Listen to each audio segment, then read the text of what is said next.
Welcome, peasant folks and royals alike. I'm Commoner, and I have some comments. Today we're going to be going through 1 to 2 chapters of 4 different books on RoyalRoad. You might be wondering, what is RoyalRoad? Good question. It's a website that is designed to allow anyone to post their fictions publicly in order to gather feedback and just get their art out there. Obviously, traditional publishing is not accessible. It's not easy. There's a lot of money that is required to get your work published. Editors are very expensive, at least the ones I've looked into that are like professional and that publishers will accept work from that have connections. Getting an agent is horribly difficult. Even sending your work, your manuscript to a publisher is not guaranteed to actually get to a person, from what I understand. A lot of times it's filtered out, a lot like resumes and stuff these days. So RoyalRoad is a great place where anybody can go and post their work and share their art, which is fantastic. Having more ways to show people your work and the things that you're passionate about is always a good thing in my book. So very, very happy to be able to have a platform like RoyalRoad and to give it a shout out in a video, even though I'm significantly smaller than the platform with a grand total of 0 subscribers, given this is my first video. So yeah, that's RoyalRoad. The site is mostly known for lit RPG and fantasy, though there are plenty of sci-fi and historical fiction and all kinds of other stuff as well. Really, you can find anything. I think the only exceptions to that are things that are obviously against its content policies. It doesn't allow anything super explicit, so you're not going to find like erotica and stuff like that on there. And then it also is intended for fiction, so you're not going to find a lot of or any nonfiction on there. If you do find it, let me know. I'd be so interested to read a nonfiction posted there. That'd be very funny. But anyway, and like I said, these are just on the first few chapters, just the first 2. So just take this as what it is. It is somebody opening the book, peeking into it, and getting a general sense of what it's going to be, and then closing it and telling others about it. In the future, I do want to go through and read like a whole book, especially some of the ones that have lesser reviews or comments or just engagement in general, so that the word can get out about, especially like the diamonds in the rough kind of thing. So without further ado, let's get into the reviews. The first book that we're going to be talking about today is called Guardians. It is by Kym, Kym0N. I don't know how she prefers it to be pronounced, but I'm going to go with Kym. To start off, the cover is very beautiful. It's a really nice grayscale, mostly grayscale image with the only color in the entire thing being the eye. As you'll see, I'll put it up on the screen somewhere. It's really nice. It's very appealing. Now, my first thought upon looking at this is it's probably a romance. It has all the soft shading. It's got that embellishment around the edges that are both geometric and also very softened edges. So I'm thinking it's probably more of a romance. It's more of a slice of life / maybe even like a suspense romance kind of thing, with the way that the eye is tense and looks almost tired or weary. I don't know who made this artwork. I couldn't find that information anywhere, but maybe that's a lack of research, or maybe the information's not out there. I wasn't able to get that information from the author before the video recording, so that's on me. I didn't give them enough time, I'm sure. But yeah, I don't know who made the cover. Now, having gone over the cover, let's read the blurb. The world is a scary, beautiful, unfair, and lovely place, and it is filled with countless different types of people. Everyone in this world is just trying to find their place in everything, and Emily is no exception. Emily Kyra is a high school student living in San Francisco, California. She's just living a normal life when one day she's attacked by a ferocious demon and her life is changed forever. She's saved by people with special powers who call themselves guardians, and she begins to learn about the world of magic. Follow Emily as she learns about the strange new world and how she fits into it. Pretty solid. Gives us a good idea of what to expect. Definitely not going to be a romance from that blurb, so the cover, my assumptions with the cover, completely wrong. So, pretty solid blurb. Very solid blurb. I love the first line. It's very impactful, and it's also very relatable. immediately somebody will read it and go, yeah, I mean, yeah, that's life. The second paragraph does a really good job of hooking the reader and pulling them in and giving them some little bits of what to expect throughout, that they can choose whether those are things that will interest them or not. We know that Emily is a younger person. She's still going to school. We know that there are demons involved, and that we know that this is a life-changing experience. So this tells us this is probably going to be a YA novel centered around Emily, a single character, and it's probably also one of those paranormal kind of things. So in the real world, but with paranormal elements, magical elements. The only nitpick on my side would be I don't think that you really need some of the extra bits. So she is living a normal life when one day she's attacked. I would personally just cut that down to Emily Kyra, a high school student living in San Francisco, California, is attacked by a ferocious demon, changing her life forever. So you can just completely cut out she's living a normal life when one day. That puts distance between the reader and the author. And in a blurb especially, you don't have a lot of time to establish any kind of rapport with your reader. So anything that puts distance between them is something I would personally avoid, and instead just cut it down, sharpen it, and carry on with kind of a stylistic approach. Do your best to maintain your style without breaking into that, like, I'm telling you a story about my story. So those superfluous things that are just kind of, yeah, I can figure out that it is a normal life, normal girl by the idea or by the statement that she lives in San Francisco, California. And then going further, even if I get to the demon part and I'm wondering about it, hey, is this world normal? In this world, is it normal to have demons? That's just another hook. So that's good. You don't necessarily need to clarify that this is in a normal world. I wouldn't, at least. But that's my only thing about this. I think it's a really solid blurb. I think you did a really good job structuring it, and I'm excited to get into it. After having read the first two chapters, chapter 1.1 and 1.2, I think that this is a really solid start for a novel. I think that the bones are all very solid. Kaiman has done a very good job of structuring things so that each scene is very intentional and clear. There's a purpose behind everything that she's writing, and she has a very good idea of how she wants the story to flow and what beats she wants to hit. So very good on that. Very good start, very solid structure, very solid skeleton. I would say it's still just kind of a skeleton. What I get from this story is very clinical. So I know that let's go back. All right, having read the first two chapters, chapter 1.1 and 1.2, this is a story about Emily, as the blurb mentioned. And the first two chapters follow her getting up out of bed, getting ready for school, interacting with her mom, and then going to school.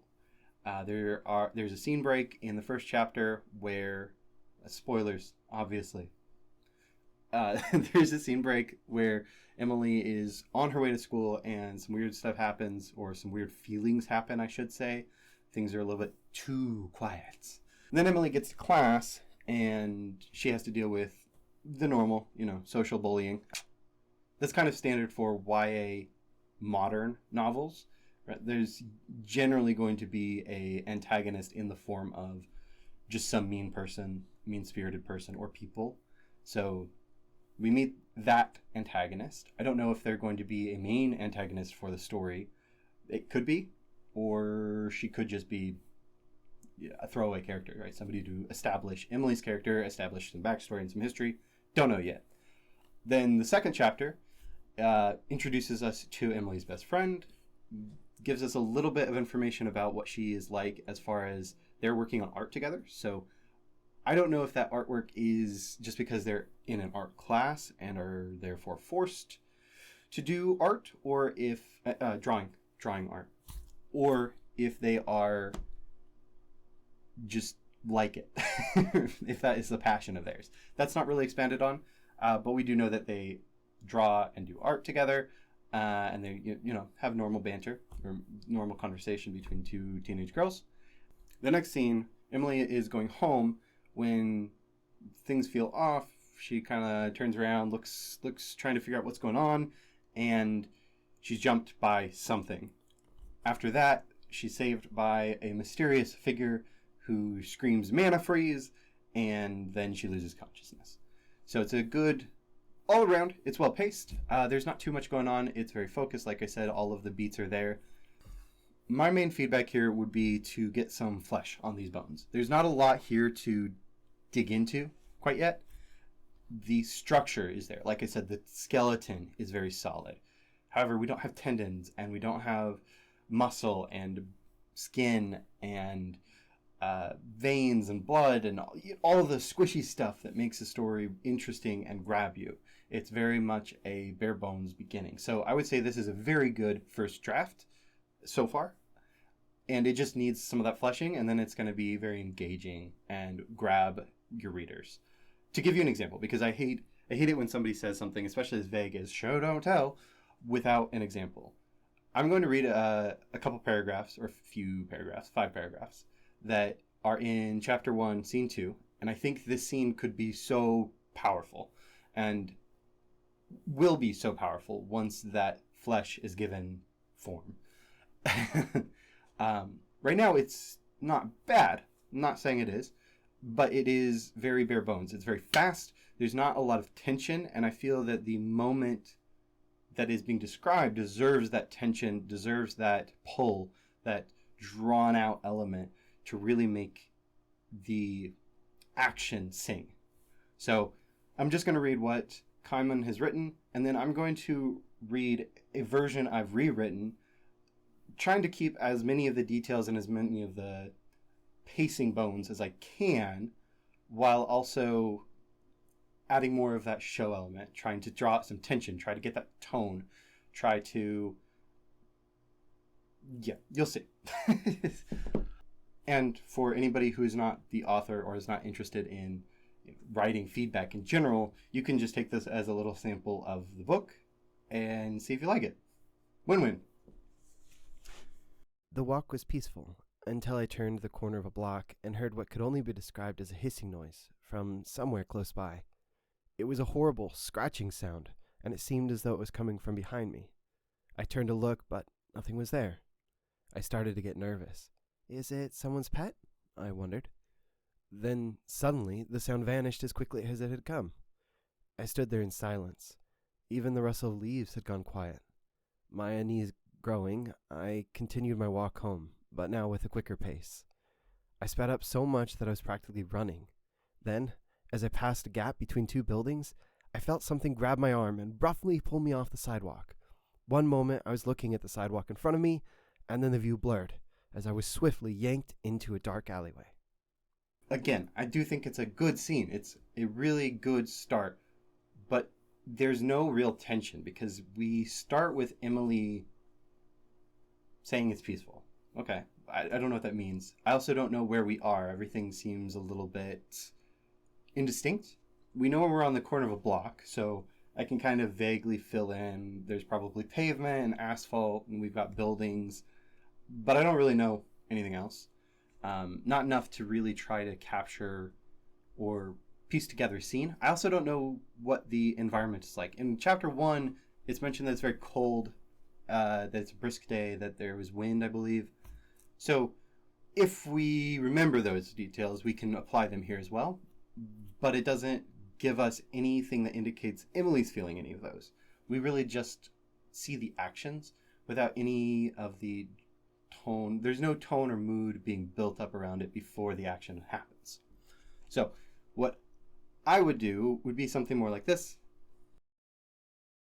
Oak leaves gently rustling in the wind and the rhythmic slap of my shoes against the concrete sidewalk were my only company as I walked home. I took a deep breath, enjoying the crisp air. After being cooped up in school all day, even the still too chilly breeze was welcome. My feet took me down the road of their own accord, my body not needing any input from my mind to know the way. So my mind wandered.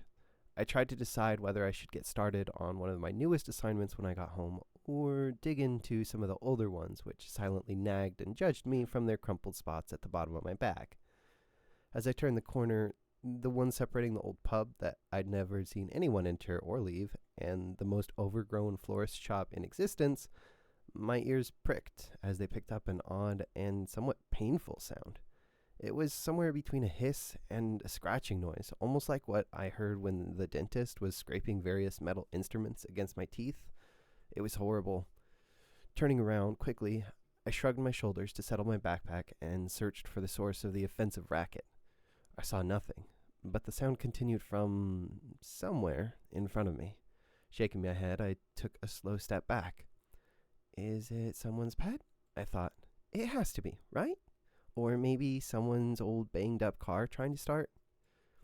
Licking my lips, I flicked my eyes quickly back and forth across my field of vision. No people, no animals, no movement, not even the rare leaf or piece of trash tossed by the wind. The sound ended as abruptly as it had started. No warning, no trailing off. Grating, painful, and obnoxious in one moment, silence the next. My breath quickened, nearly keeping pace with my heart as I stood in the quiet stillness and visually cataloged the familiar shops and homes. If I turned to go home, I'd break the sacred silence.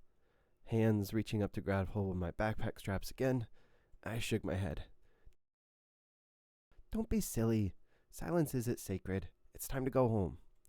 Forcing myself to turn back around, I took one step after another. My body's previous obliging auto walk replaced by a sluggish reluctance, pulling at each step. I sped up, hoping to outpace the nausea building in my gut. Then I was running. Then I was caught, pulled, yanked by the arm. The familiar street in front of me blurred, darkness, stone bricks on either side. So obviously, there are a lot more paragraphs in my rewrite than there were in the original, which kind of comes with the territory when you're expanding things out and when you're trying to add more of that mood and tone. Now, some people just like a more simple, straightforward writing style.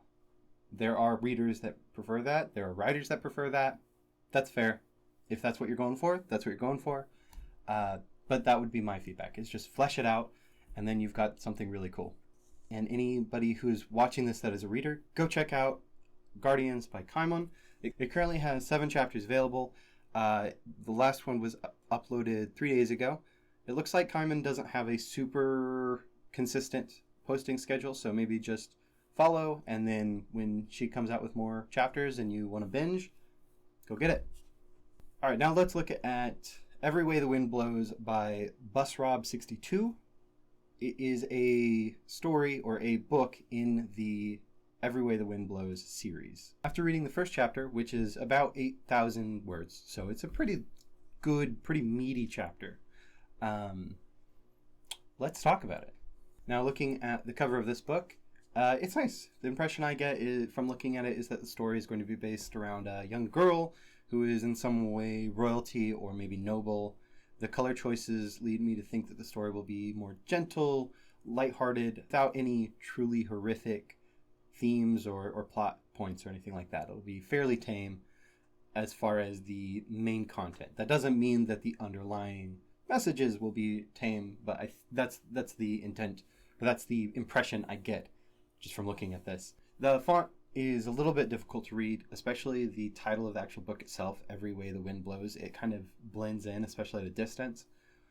Doesn't necessarily matter. The covers, especially on RoyalRoad, are just to grab somebody's attention enough to click on it and read the blurb. So as long as that's working, whatever. The other thing I wanted to mention is this image is almost definitely generated by AI and then possibly manipulated and cleaned up by a human artist. There's a lot of stuff in here that is clearly AI in terms of there's inconsistencies that a human just wouldn't make. There's choices that are weird. And then there's a lot of like objects kind of running into each other. Like if you look at her shoulder, the kind of pink shawl, which looks like it should have been part of the veil, but isn't because the veil's behind her, kind of merges with her skin. So that's just probably the most obvious thing, the obvious reason I say that it's an AI generated piece. Again, stuff on RoyalRoad is free, and it's also done by amateurs or people who are trying to hone their craft. So that's by no means an indictment. They're using the resources they have at their disposal in order to grab somebody's interest and get them in to look at their actual work, because they didn't make this art. They're not claiming to. In fact, the blurb actually says that the cover art is by Damaris, who, again, I assume they generated it with AI and then maybe did some touch-ups to fix some of the more common issues that AI run into. Or maybe it's fully generated. I don't know. Doesn't really matter. Just wanted to mention that it is AI generated, probably, and then we'll move on. So the blurb mentions that the first book in the series is complete and asks for ratings and reviews, and just mentions that they want your thoughts. So anybody looking for something to go read right now, today, there's a lot of chapters available here for the education, or for book 1 of the education of Aliwali and Pius Gaius. Yeah, go check it out if you like what you hear. There are currently 27 chapters, and I know some of them are long chapters, like 10,000 to 20,000 word count. And again, that is mentioned in the blurb. I'm not going to be reading those parts, so just saying that it is in there. Yeah, so let's read the blurb. This is a story about Elena and Gaius, 2 7th graders at St. Pius the 10th Catholic High School. They both have been the target of bullies at their school for quite some time, and had started to think that their school was a terrible dungeon that they were forced to go to every day, until one day, when they were thrust out of their isolated world into a world that was most definitely unchildproofed. It was a world where the very air makes you healthy and strong, where Ali finds that by singing at these strange crystals she can make powerful supernatural effects occur, and Gaius finds that he can reproduce any action he sees, whether in real life or from the movies. Here in this world, they encounter real bullies and are made to grow up very quickly. Can they muster the power of the crystals to find their way home? Or is there another truth lying in the West that holds their true salvation? So, to me, this blurb feels more like what I would tell a friend about the book as a synopsis versus a blurb. So the difference is a blurb is supposed to be a hook, something to grab a potential reader and tell them, you want to read this because of these things. You're going to give unique characteristics of your character, unique characteristics of your world, some plot hooks, and ideally showcase your writing capability. This feels more like the synopsis that you would send to a publisher to try to get their interest in publishing you versus get somebody interested in reading it. Because, and I say this because, if I go and read a blurb like this, I'm going to assume that this is the style of writing that I can expect in the content of the story, which means I'll be told what is happening a lot without really experiencing it, without being able to grow emotionally attached to the characters anyway, because I'm not experiencing it with them. I am simply being told what happened. So that's just the impression I get at first glance. We'll see once we read it. All right, so I read the first chapter, which is about 8,000 words. It's a pretty meaty chapter, and it's good. I enjoy it. I think that there's a lot here to like. The way that it enters is, it starts with a excerpt from the scriptures, from the Bible, Matthew 7:6, do not throw your pearls before swine, and then it goes into the story itself. So I assume probably each chapter is going to have like a verse or a quote or a parable, something to set the entire chapter to give you an idea of the themes that are going to be following. Maybe not. That's just me. That's just a thought. But that's an assumption that I'm making based on just the first chapter. It starts out with Ali on a bus. We don't really meet Gaius yet. He's in the first chapter as kind of a secondary character. The story is written from, I would say, mostly an omniscient third-person point of view, and focuses on Ali, but isn't necessarily from her perspective. So it's not really a third-person limited. It's more of a third-person omniscient. But it mixes a little bit, I would say. It introduces Ali on the bus, and she is a withdrawn child. She is doing her best to escape using fiction, using fantasy, and just trying to kind of block out the world. And then the titular bullies, who the blurb mentioned, come in to ruin her good time.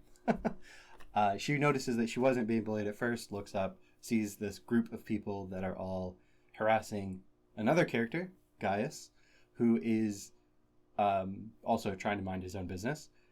And that attention, or them seeing her notice them, brings their attention down on her.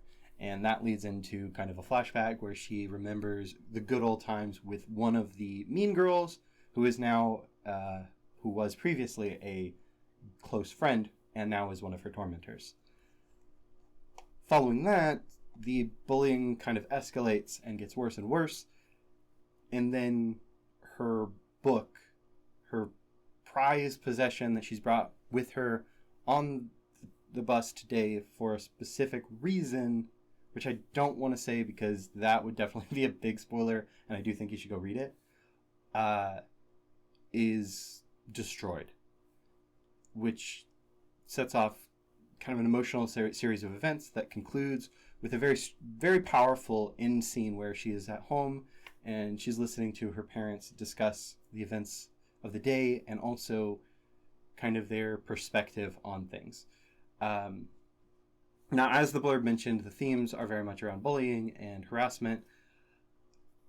The author mentioned when I reached out that some of the scenes of bullying and some of the scenes of like the setting are taken from real life. So I can't say that I'm right about this, but when I read this, a lot of the things seem weird in terms of I am an adult who knows both teachers and bus drivers and principals, and I just don't see how this could fly. But different schools, different people, maybe there's just some really, really bad situations. Not going to argue with that. It frustrated me to read. It absolutely frustrated me to read these adults being so absolutely incompetent and not helping a child. And that emotional reaction is fantastic. I assume that is what Bus Rob is going for. That is probably what he wants, is us to feel. At the end of the day, I think almost all art focuses around sharing our experience, and a large portion of that is emotion. So if we can convey that emotion and get our readers to feel a certain way, especially if that way is in line with what we anticipate or hope they feel, it's a success. So props, really, really good job there. I was super frustrated.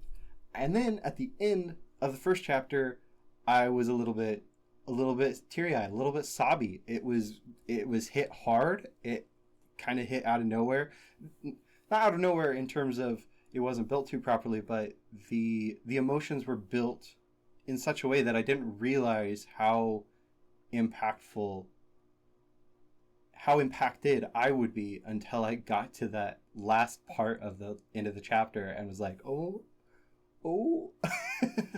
So again, capturing that emotion, incredible. Anytime I feel something when reading, I know that the author has done something magical. One of the other things I really loved was the imagery. For example, there's a really good scene, or part of the scene, after Allie has retrieved her broken book, where she is pushed from behind by the wind while clutching this destroyed object of value. And the symbolism is so strong and so obvious without being on the nose.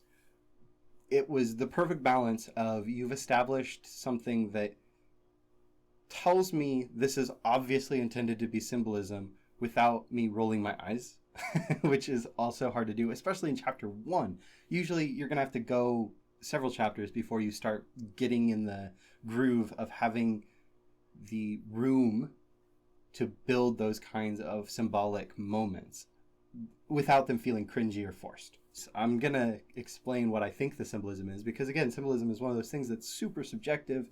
Maybe the author didn't intend this to work this way at all.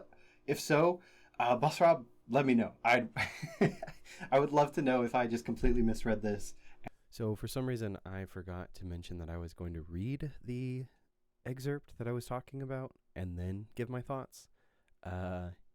So we're going to do that now.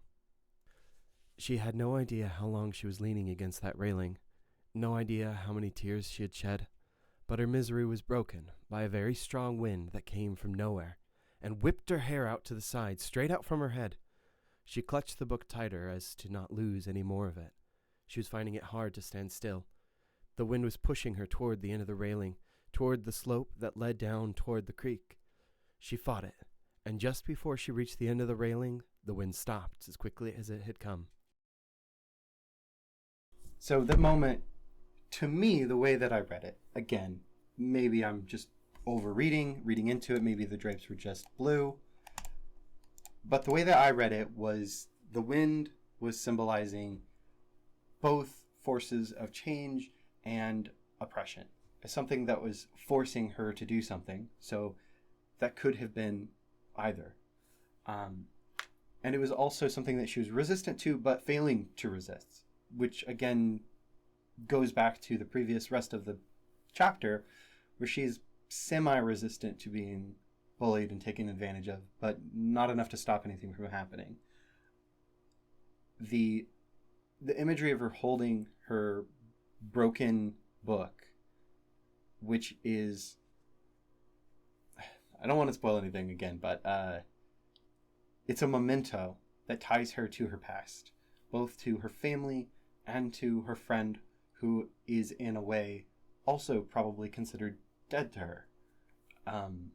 Very powerful, very strong, and I love those moments in this chapter.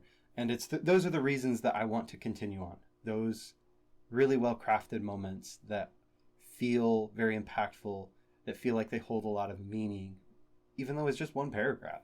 That is incredible. That is talent. Bravo, Bus Rob. As for feedback, the two things I would say, one is just focus on the actions and the emotion. Those are where this chapter shines. The moments where we see what is being done, we see what happens. We're not told how people are feeling. They just are. Those are the most impactful. The pieces that take it out for me, or that take me out of my flow and make it a little less impactful, are when I'm told how I should feel about something. For example, when the titular bullies are introduced, they are described through a lot of exposition before we actually get to see them. Trudy and Carrie. But we meet them after we're already told. So it's kind of like when you're approaching somebody and your friend leans over and like, hey, this girl's a bit of a bitch. And then you meet her and you're like, okay, yeah, she's a bit of a bitch. And in a real life scenario, you kind of want that, right? You want that separation. You want that warning so that you are not shocked and don't do or say anything you regret later. But in a book, especially in a book that is very clearly all about emotions and emotional impact of things, take it out. Just get rid of all of that. Just let us introduce or be introduced to those characters by being introduced to them, by their actions, by what they do, who they are. Describe them physically, describe what Emily sees and what she goes through without describing how you, the author, think that we, the reader, should see them. We will see them there. You do a really good job of showing, but you also tell. So I'm sure you've heard the maxim, show, don't tell, blah, blah, blah.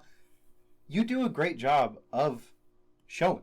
You don't need to worry about that, but it doesn't seem like you are confident in that show, and therefore you also tell.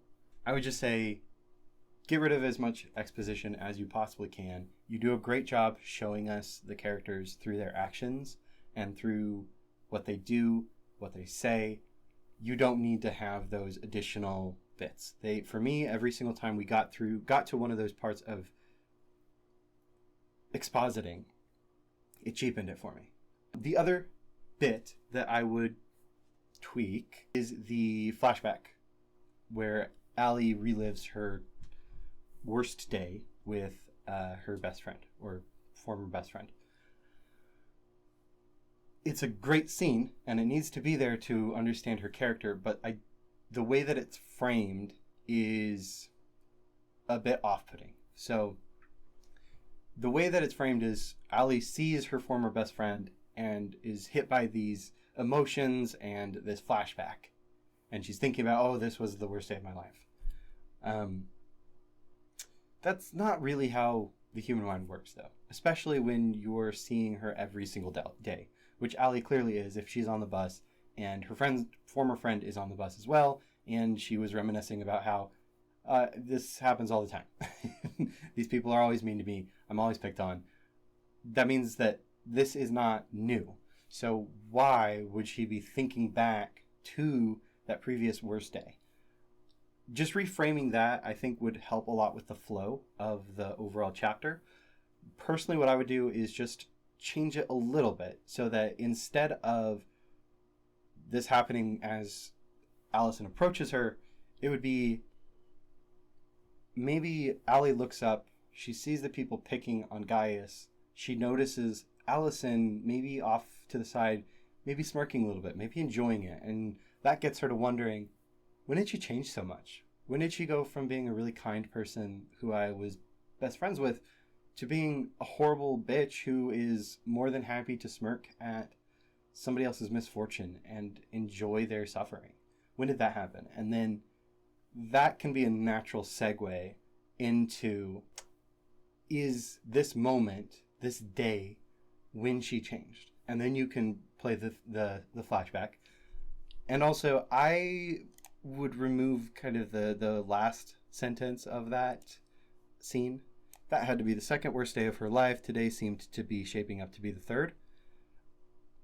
Again, it's an incongruity with your writing style, because you have these moments of exposition, you have these moments of really strong show don't tell kind of writing, and then you have this just straight up narration, and they're not meshing well together.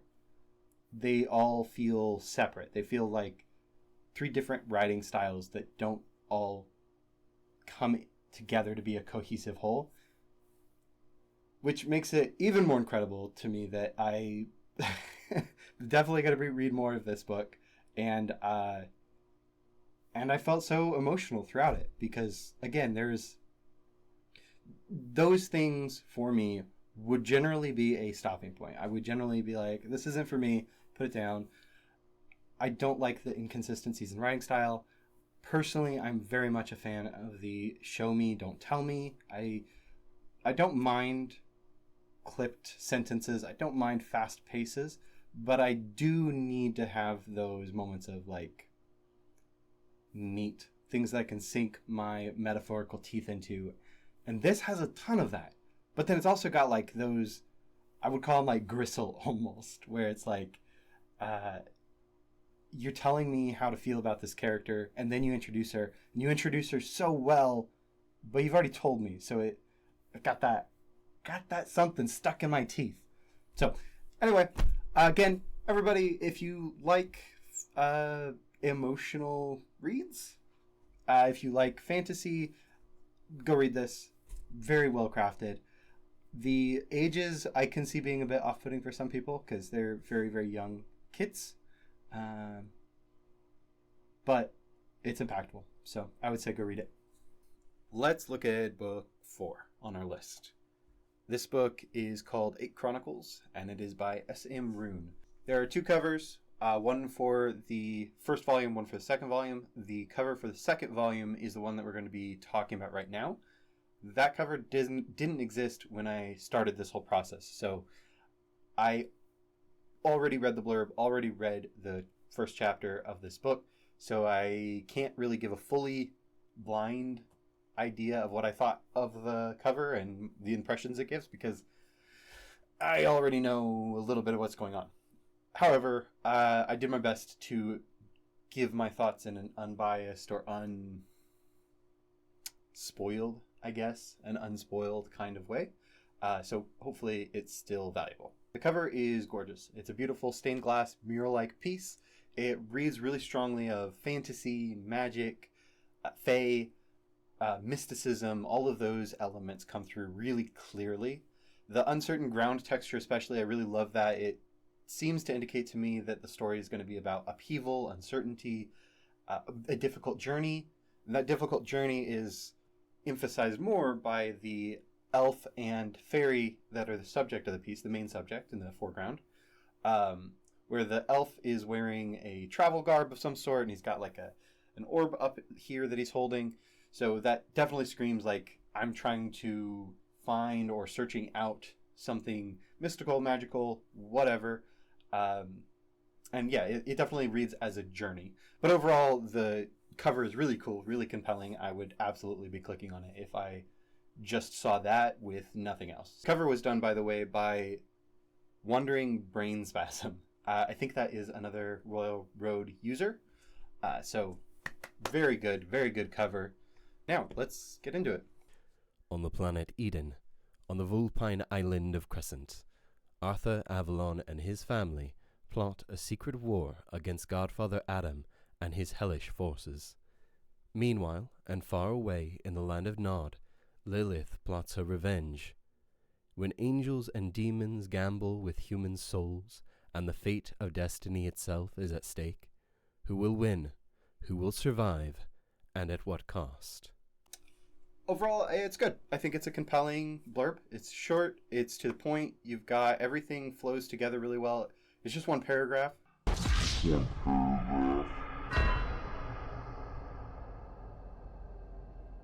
So that's always a plus when you don't have to read through a ton to get the gist of it. And it's got some personality, some character, so that helps pull you in and give you an idea of how the writing is going to be. I don't have a ton to say about it. I think it's solid. I definitely think that it could be expanded on or it could be slimmed down, but I don't know that it would improve or detract from it. I think it's solid and it gets the point across. Now, let's read it. I read the first chapter. It was fairly lengthy, so I didn't feel the need to go and read more to get an idea, a gist, like I have with a couple of the others on this video. And it's pretty good. I enjoyed it. So the world itself sounds very interesting, very intriguing. There's a lot to get excited about, be interested in here. Right off the bat, we are introduced to the Vulpine Islands, which seems to be an archipelago that is controlled by the Godfather Adam that is mentioned in the blurb. There's a lot of hints to unrest and discontent and kind of disconnectedness between the islands. Political intrigue kind of stuff. I don't know that there is. It's just hints that I kind of took away from reading the first chapter. So if that is right, awesome. If it is wrong, also awesome. It just means that there's more for me to discover as I read. The introduction is really strong in that we get a sense of a wide magical world with a lot of different characters. There's not going to just be humans here. It's obvious that we're going to be interacting with fae and other non-human creatures. Right off the bat, we meet a familiar, which is like a created creature that is intended to serve a specific member of the family, Lynn. And that's really cool. I think all of that is really good. It clearly draws a bit from the Arthurian legends, which the author, Essemrune, did confirm for me. And it also pulls from other mythos. It clearly pulls from some Eastern stuff with the mention of Kitsune. And it also pulls from like Gaelic and Celtic in themes, and at least in my mind, the way that I pictured a lot of stuff was more of like that kind of architecture, that kind of style, a mix between the Eastern European Arthuric and like the Gaelic kind of Druidic kind of themes, which the Druidic themes are very strongly tied to Arthuric legends already, so great, right? It all merges really beautifully. Very compelling, very interesting. I am excited to learn about this world and delve into it. Very, very good there. Essemrune also does a good job of setting up an intrigue-based plot. So there's a lot. There's a lot of hooks introduced in the very first chapter. We have so many questions after the first little bit of just little glimpse into the world. What's with Lynn's magic? What's Brother Timothy's deal? Who the frig is Holy Father Adam? What's up with the islands? And are there any countries or any lands beyond the Holy Father's control, or is everybody under the Holy Father? Why does Arthur distrust Brother Timothy and seemingly the Holy Father? Is he a tyrant? I mean, presumably, right? That's the presumption, especially with how he treats Apple when he's discovered. Spoilers. Obviously, I'm really interested in learning more about the characters. All of that, very good. But it does seem to be unfocused. A lot of the storytelling is from a third-person omniscient view, which is, again, fine. However, the narrator doesn't seem to have a very set personality, something strongly connected, very grounded and certain. It's more of telling us kind of what's going on from a 10,000 foot view, from a lens, without any additional perspective rolled into it, which is the main draw or the main benefit of writing from an omniscient point of view. Is you have that godlike view, but you also can inject a bit of personality and a bit of context, and that tone can carry through. I personally don't write in an omniscient point of view very often, and I don't read a ton of omniscient point of view literature, so maybe I'm just completely wrong. And maybe this is perfectly well done and there's nothing to improve.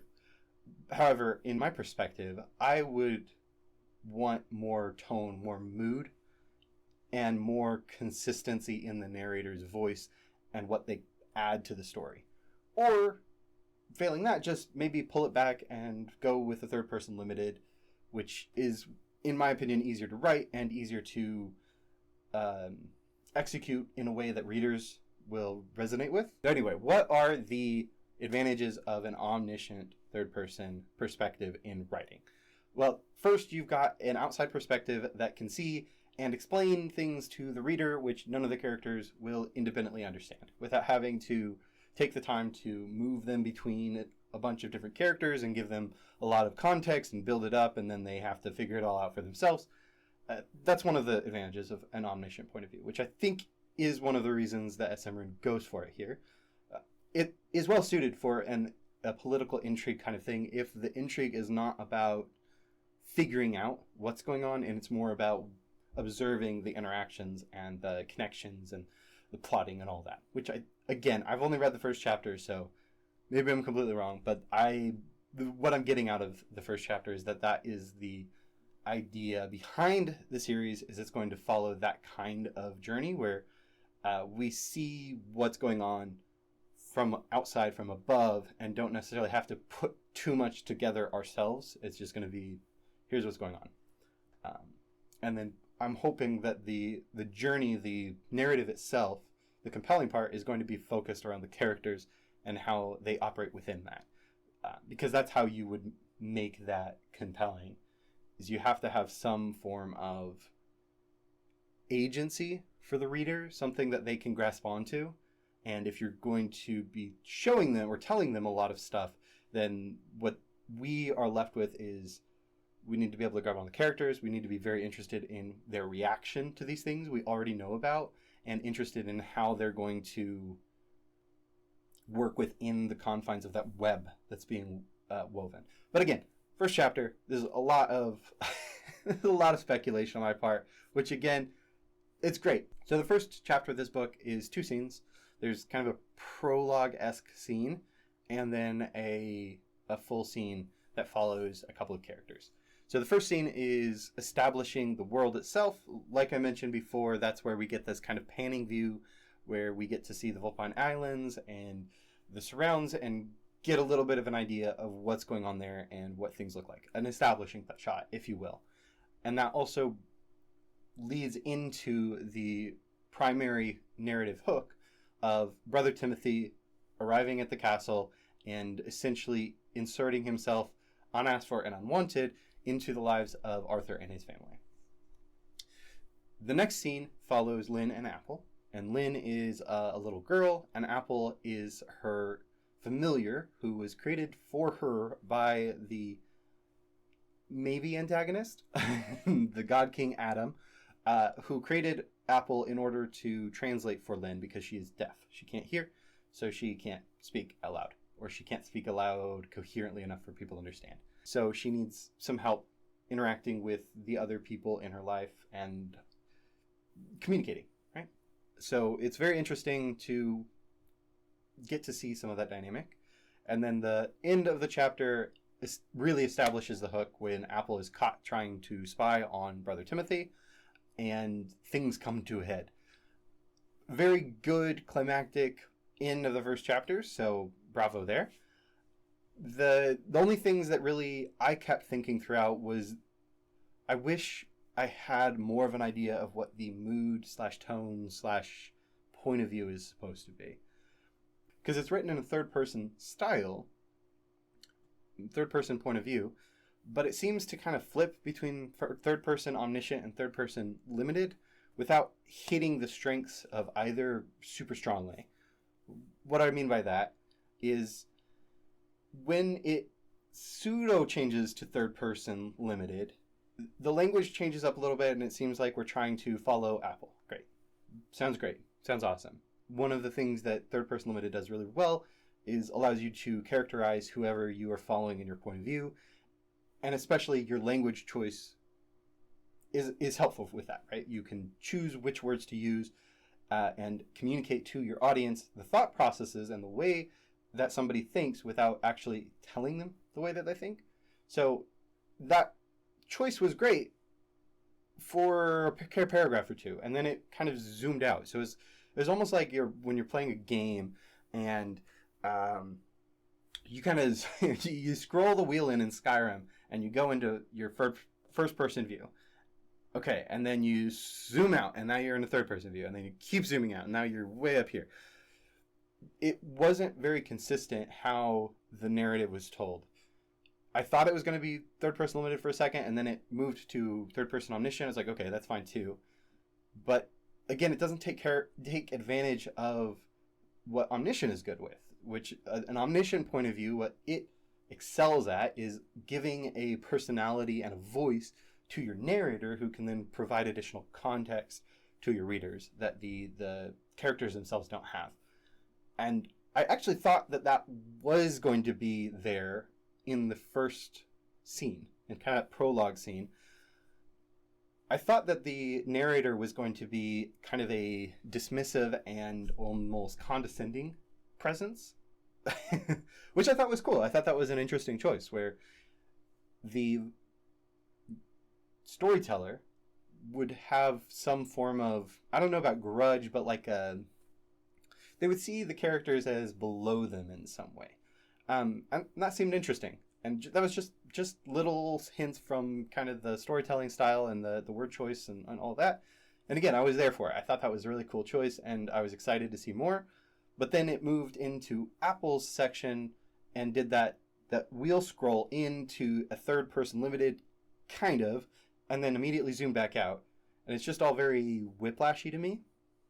So what I would personally recommend, if SM Room wants to polish and keep working on this particular work, because they have a lot of other stuff too in their portfolio. So we're at least a handful of things on RoyalRoad. So there's more going on here than just this one work. And I understand that sometimes you just write something and then you're done with it. What I'm trying to say is, as a reader, I would have loved to see more consistency in the style, the tone, and the point of view.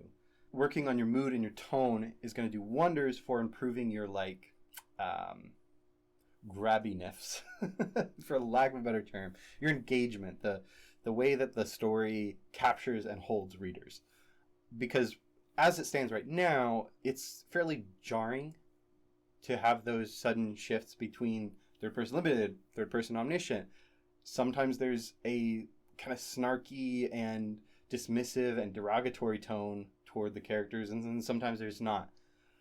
And again, I don't like giving feedback like that and then not giving any examples, any more solid, concrete information about what I mean by that. So the way that I would go about it is to take the little moments that are mentioned and expand those and give voice to your narrator. So I'm going to assume that the intention is to go with an omniscient point of view, and I'll try to give an example. So I'm going to take a couple of paragraphs from the book, and then I will rewrite them with some more of that intentional narrative style, and hopefully show what I'm talking about when I talk about mood and tone. So the initial 2 paragraphs are: She stopped to look at Apple. A pure, childlike grin lit her face. "Let's play hide and seek," she demanded. "Close your eyes and count to 20, then come find me." Hide and seek was one of Apple's favorite games. Despite her vast intelligence and magical sophistication, she was still an animal and loved to hunt and play. They played several rounds, taking turns, finding each other in trees, behind bushes, and under garden supplies. In time, they grew hungry, and Lynn decided they should sneak into the kitchen for supplies. If I take that, which there's nothing wrong with any of it, it's, like I said, it's kind of straight to the point. What happened? But it doesn't let us breathe in any of the tone, the mood, get an idea of Lynn or Apple's personality, get an idea of the narrator's personality. So what I'm going to do is I'm going to rewrite just those two paragraphs. Well, taking those two paragraphs, I'll rewrite it. It turned out a lot longer, and brevity is not my strong suit. As a writer, as a content creator, as anything. I've recorded like 8 hours of video, and I'm going to have to edit this all down to like, I want it to be under 40 minutes, probably like a 30-minute video, so wish me luck.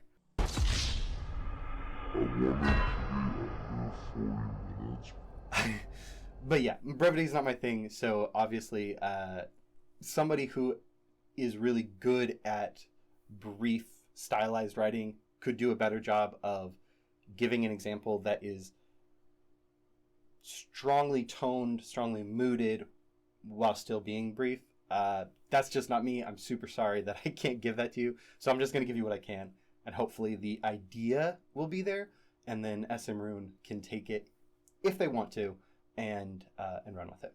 So what I've done is I've rewritten this with kind of a playful narrator who loves and pities Apple and Lynn. So they want the best for the duo's success, and everything that they explain in the scene is related to, or it ties back to that perspective. Freezing mid-spin, Lynn's skirt continued to sway in the breeze. A slow smile crept across her lips, positively bathing Apple in a radiant glow as her face lit up. "Let's play hide and seek," she demanded. Without waiting for a reply, her tiny fingers danced as she imperiously issued a commandment to her most loyal friend. "Close your eyes and count to 20, then come find me." Seeing her charge's eyes slide shut, Apple bounded off, ever ecstatic to participate in one of her favorite games. Despite a vast intelligence and magically designed sophistication, she was still an animal who loved to hunt and play. Unintended snickering led Apple to Lynn's hiding place more often than not, leading to the little girl's unconstrained shrieking laughter. The garden, as it often did, silently savored the wild joy of innocent games. It selflessly supplied great trunks which the duo climbed to hide and search in turn, provided bushes perfect to slink behind, and even various gardening supplies which gave not a peep of protest as they were messed in the pursuit of the perfect hiding place. As the wise garden knew from many years of experience, play led to fatigue. The girl and her companion eventually found themselves gasping for breath while laying in the green grass beneath the sheltering bough of a tree. Their game had successfully entertained and delighted, leading to a shockingly common end, one of plotting. Apple and Lynn exchanged rapid sign, forgoing much of the proper forms Lynn's tutors always insisted on. They relied instead on years of understanding and camaraderie, communicating much faster than any speaking person might have. "The supplies in the main kitchen can't be too well defended. They never are," Lynn proclaimed, ending the plotting and moving them on to the main event, raiding snacks from an unsuspecting cooking staff. Now, like I said before, I'm not the best at writing third-person omniscient. I don't do it very often. It's not something I super enjoy, so, take my feedback with a grain of salt. I much prefer third-person limited or first-person, mostly third-person limited. Because of that, the way that I approach writing third-person omniscient is I create kind of an invisible, intangible, and ineffective observer character that I hold in my mind. And it's that character that flavors everything. They're the ones that set the tone. They're the ones that set the mood. So in this case, hopefully what comes through is that we are watching from an outside perspective, but we're watching with a lot of love and care and joy and whimsy. And there's this personification of the garden. it's all unnecessary. It's all just there to set that mood and that tone. And again, I'm bad at brevity. SM specifically let me know that their style of writing is to the point. It's supposed to be brief. It's not supposed to be this long, drawn-out thing. So, sorry, I don't have that in me to do like a super brief thing. I have seen it done before very effectively, so I know it can be done. I know you can do it if you're watching this. So if you want to, that's something that I think can improve what's already a good start to a story. For our fourth and last book today, I'm going to be looking at Collected by Sod the Conjurer. Now, right off the bat, the cover is very beautiful and striking. I think that if I saw this, I would definitely be interested in learning more about what it's about. So I got a little more insight from Sod the Conjurer when I asked who made the cover so that I could credit them in the video. And he made it himself, which is really cool.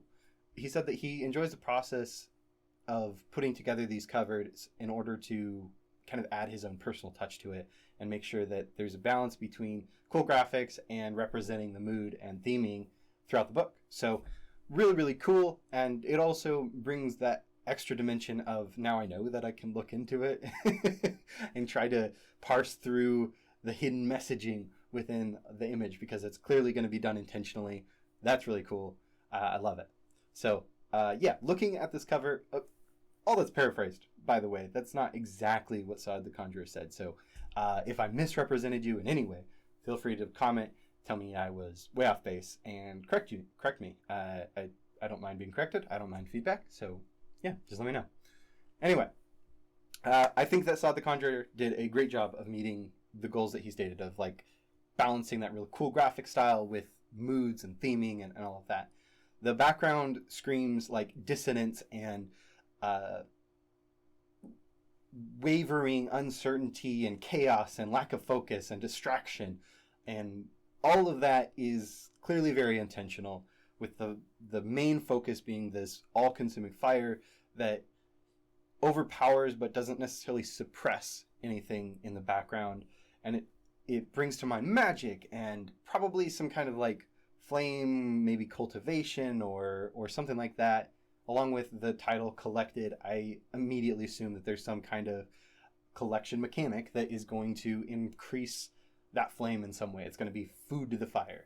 So that's what I get from it, just right off the bat. But let's go in and read the blurb. She is dead, but the collector gives her life. The fervent indulgent are on a pillaging spree, led on by Beastmaster, father of mutant monsters. Kamali has been murdered by their kin, yet before her soul can depart, a monster claims her. The collector, thief of souls, has absorbed Kamali into his hive mind. She survives, but she is shackled amongst an assortment of fallen spirits, bound to his beck and call. Now she has little choice but to work with the abomination keeping her alive. Worse still, the fervent indulgent's sweeping raids are far from over. Beastmaster has greater aspirations, and in the wake of his destruction, the collector means to feast like a vulture. And yet, there seems to be a seed of goodness inside the fiend, a moral, human side to him that cares, deep down, a part that despises his own fallen nature. Perhaps Kamali can extract it from him, or failing that, she'll need to challenge his rule every step of the way. Great. No notes. This is the exact kind of blurb that I love. It gives me an idea of what the story is going to be. It is written like I expect the author is going to write. It's poetic and it's beautiful and it is intriguing. No notes. Really good. 10 out of 10 blurb. Yeah. Fantastic. So let's talk about the first two chapters, because I actually read two. The chapters are each pretty short, so especially compared to 8 Chronicles or Every Way the Wind Blows. Both of those had much longer chapters than either this one or Guardians, so I just went ahead and read another chapter here. Right off the bat, I just have to say the first line is an absolute banger. Yeah. So Sod comes in swinging with, Apologies mean nothing, but I apologize. What the? Yeah. You continue on the train from the blurb of like capturing, grabbing attention, and forcing me to be interested and pay attention. Awesome. Fantastic. Now, as I go through this first chapter, it's about Kamali, and as the blurb suggested, it is about her death, and then finding, oh yeah, I'm dead, but I can't leave. I'm stuck. I'm stuck with this guy that I see as a monster, the Collector, and the entire first chapter is kind of that. It's meeting her, meeting the Collector, and getting some idea of what is going on. She has these voices that are constantly plaguing her now that seem kind of inane, like they might be less than sane, and they're always babbling things at her. There's also the Collector himself, who is able to command her and just make her do things now. She doesn't have a body anymore, she just has her soul form, which she follows along and is conversing with the Collector within that form. So that's the first chapter. The second chapter introduces Beastmaster, who is a fantastic character. As soon as he comes in, that scene is just bursting with personality and characterization. Really, really, really strong character from Beastmaster. And those both chapters are very compelling and very interesting. I'm excited to read a bit more. That being said, I think the characterization is incredibly strong for both Collector and Beastmaster. Collector, I don't necessarily like as a character, which kind of sucks because he's going to be the one that we see most often, I assume.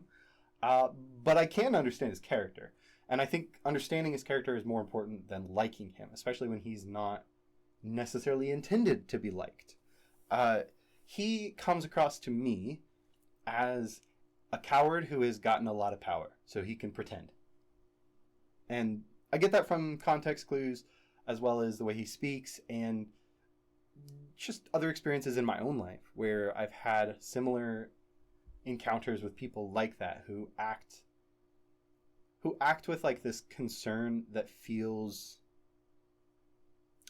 real, but also it feels like it comes from a place of like an empathy, but then their actions don't match what they say. So maybe coward's not even the right word. Maybe it's more like a hypocrite. Somebody who says, I care for you, I'm worried about you, but then they do something that completely throws that possibility out the window. If you cared about me, you wouldn't be stealing my soul and binding it to you. That's crazy. But yeah, so very strong characterization. I get the sense of like an old soul, again, either a hypocrite or coward or something, somebody who's a vulture on this world. And I think all of that is intentional, so I don't think I'm going to be insulting Sod by saying any of that. I think all of it was perfectly intended to read like that, so bravo. Absolutely fantastic characterization of him. And then Beastmaster is similar. As soon as he ran into the scene, it was like, wow, this guy is just an indulgent asshole. Like, he's just the kind of person who's going to do what he wants because he wants to do it. There's no moral thought going through his mind. There's no question of how is this going to impact somebody else. There's none of that. It's all just about him, what he wants to do, and how it's going to amuse and interest him. And that comes across really well too. Even going so far as being dismissive of the Collector, who's this figure that Kamali has made clear is scary. Like, he's a danger, and he's a folklore, and he's a legend, and should be somebody that is an equal, if not scarier, than the Beastmaster, at least in Kamali's mind. And yet the Beastmaster doesn't care. He's not concerned. He's not worried about the Collector. He taunts him and he kind of throws him scraps. And it's made clear that he has like these ideas of how he can make use of the Collector later. Like he's got some kind of grand scheme that he's going to rope them all into. Super cool. Another really, really strong character. Really, my only note on these two chapters, as far as feedback on what could be improved, would be there are definitely some like typos and rough prose that are just going to be things that you can edit out, which I think that entirely comes from this was written for a contest. So Sod was writing under both time constraints and word count constraints. So the way that you write things is different when you are under constraints versus when you aren't. And I think that those rough patches are almost certainly just because of that. So things like, there's a sentence that goes, almost rather, she belatedly realized her cockroach instincts for survival held fast as ever. I don't know what any of that means. Like, it took me several times to kind of get through what was going on there. Almost rather, she belatedly realized just does something in my brain that short circuits. The grammar isn't wrong. Like, when I tried to parse out the structure of the sentence and figure out why it was messing with me, it's not wrong. It just doesn't feel right, if that makes any sense. Like, it doesn't resound and it doesn't immediately flow like most of the rest of these paragraphs and sentences do. And to be honest, in a less well-written work, I probably wouldn't even notice. But because everything else is written very well, when I hit one of those, it kind of just snags my attention, and it's like when you're rubbing your hand down a really smooth surface and then you just hit like a ridge. You know that, oh, it was so smooth and now there's a ridge. That's what it is. It's a nitpick, and that's all it is. So that's one piece of feedback, is just, basic editing on those little bits are going to clean it up and take it from a 9 to a 10. And then the other side is, again, I think due to the nature of writing this for a contest, and in this case, I think it's more likely because of the word count limit on the contest, which is Kamali's characterization is non-existent. She's a blank canvas. She's just some girl. And that is disappointing when contrasted with the absolutely incredibly strong characters of Collector and the Beastmaster. We know that Saga the Conjurer can make powerful characters. I would love to see the main character be one of those strong characters. We're going to have to put up with her throughout the entire series. We have to root for her. We have to care at least enough to continue reading. I dislike books or any work of fiction or any work in general where I have to follow somebody I don't like in order to keep up with the people that I do. If it's a side character, no big deal, right? They come on screen and you're like, this person again. But with the main character being that rough and uninspired, it's just rough. It's just rough. And again, to echo what I just said about the prose, it would not grate so much if we didn't have examples of how Sod is able to create such powerful characters in The Collector and the Beastmaster. Both of them are so strong that, by contrast, Kamali's weakness is almost insulting. That seems really strong. So hopefully none of this comes across as mean-spirited. That's not what I mean. That's not what I intend. I really think that Sod the Conjurer has done a very solid job of writing these two chapters, and I'm interested to see more. So none of this is intended to be like derogatory or insulting or anything like that. So hopefully it doesn't sound that way. It's just one of those things where you see this author is able to make these really, really solid, powerful, compelling characters. Why not use that same ability to craft the main character, the main focal point of the story? And I think that maybe throughout the rest of the story, Kamali is going to be fleshed out like that.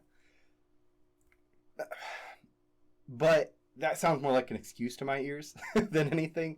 Because again, Sod has already done this in like a couple paragraphs with the Beastmaster. So why not do the same for your main character? That's really it. My only other thought on The Collector overall, other than just it's really good, go read it, is the lack of agency that Kamali has, at least in the first two chapters, is worrying to me as a reader. This is entirely 100% just a personal preference thing and a personal... I don't want to say ick. I don't know. A personal preference. I don't like reading about things where the main character has no agency and no ability to resist. If I'm reading a jail arc, right? The main character gets thrown in jail. I dislike arcs where the main character can't or won't do anything to push themselves and find a way out of their situation, whether that be figuring out a way to atone for their actions, or looking for a plan of escape, or trying to get in good with the guards, or, anything. Just do something. The fact that Kamali can't do anything, literally if the collector says shut up, she has to shut up, is worrying and doesn't bode well to me for the future chapters. It makes me leery about continuing on. So, if that's not the case, if Kamali does have some form of agency down the road, I would love to see that in the first chapter or two so that we can know that as a reader. Again, they're pretty short chapters, so maybe even chapter 3 and 4, which I haven't read, maybe it's already there. Yeah, that would be my last comment, and that's the only thing I really have on the story that I would mention as like a maybe it could be improved. But again, that's fully a personal preference, and I know that some people are totally fine with like jail arcs and lack of autonomy, and I know that you are telling a story that maybe just includes that, and I might just not be the target audience. So take that how you will. This is just another thought I had. And with that, we are done with our 4 reviews. Hey, future commenter here. I just realized as I was editing this that all of the other books have some form of red paragraph or scene or something, and those were there in order to illustrate a point I was trying to make with my feedback. Things that I didn't think I could get across just by explaining. I felt like I had to show, not tell, so I have those. But Collected didn't get that because I thought all of my feedback for this book in particular is very straightforward. There's nothing crazy about it or nothing unclear about it. So that's not really fair. I figured I should read a section for this book. So I'm going to go ahead and read the section where Beastmaster is introduced because that's my favorite part of the entire 2 chapters I read. So yeah, here we go. "Enjoying the spoils, collector?" came his raspy voice. "My, you're even more interesting in person. How do the internals of your splendidly wonderful body work, pray tell?" Literal shadows concealed his face, save for a murderous grin and glowing brown eyes. A feathered hat adorned his head, one glove holding onto its brim, and the other resting against a purple leather whip tied to his belt. His air of authority, the self-satisfied pleasure on his face, the enraging chants some of the collector's spirits babbled at the mere sight of him. It gave Kamali goosebumps. "Beastmaster," the collector cocked his head to the side, his warrior spirit tensing behind him. "Does my presence trouble you?" "Oh, hardly, hardly. Have you been consuming my fellows' souls? A waste of life, I confess, but I suppose I can understand the need for some indulgence." Beastmaster let out a titter. "My pet Dootmore here, however. How do you like them? It was tricky, turning 2 twin wolves into this beaut of a beastie. They were riled up by your particular scent. I thought to humor them, and here we are. Quite a gorgeous mess we've made of this town, don't you think?" It was him, Kamali realized. This figure was the spearhead of the fervent indulgent raid, the one in charge. And with that, we are done with our 4 reviews of the day. Guardians by Kaimon, Education of Aliwali, and Pious Gaius, Book 1, Every Way the Wind Blows by Busrob62, 8 Chronicles Eden by SM Rune, and Collected by Saad the Conjurer. All of them are worth checking out. I would say if anything that I talked about caught your interest, go take a look. I don't know everything that's going to get into the video because there was a lot here.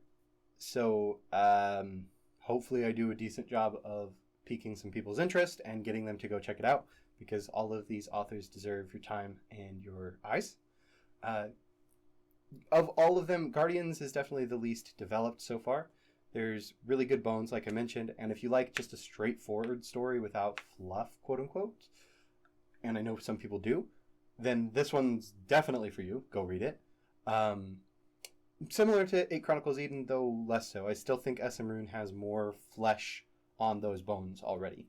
As you do check them out, I encourage everybody to leave feedback. Be polite, be respectful. Keep in mind that this is art and this is a representation of somebody's both effort and mental state. Stories aren't just stories. They're also a representation of the author and their journey in life and how they see things. So be polite, be kind, but do give feedback, especially for indie authors, if I'm allowed to use that term. They don't get a lot of feedback until they take off. There are very few authors that get a lot of consistent feedback until they have a really substantial following. Like, you can have several hundred people following you and barely get any comments, any feedback, any explanation of what people do or don't like about what you're doing, which can make it hard. It can make it even discouraging a little bit. So take the time, let the authors know what you think of their books. If it's negative, you don't need to, be mean, especially if it's negative in the sense that it's not your cup of tea. You can just tell them, hey, this isn't for me, but I really liked how you did this. Or even, this isn't for me, and here's why. Or, these are some things that I felt like needed some improvement, and then I'll come back to it. Those kinds of comments are very helpful for authors, or anybody who is working on a craft, who's working on art and improving themselves. Just be kind, be considerate, keep in mind these are people, and that this work probably means a lot to them. So be respectful, and yeah. And with that, whether you're a royal or a commoner, act with nobility.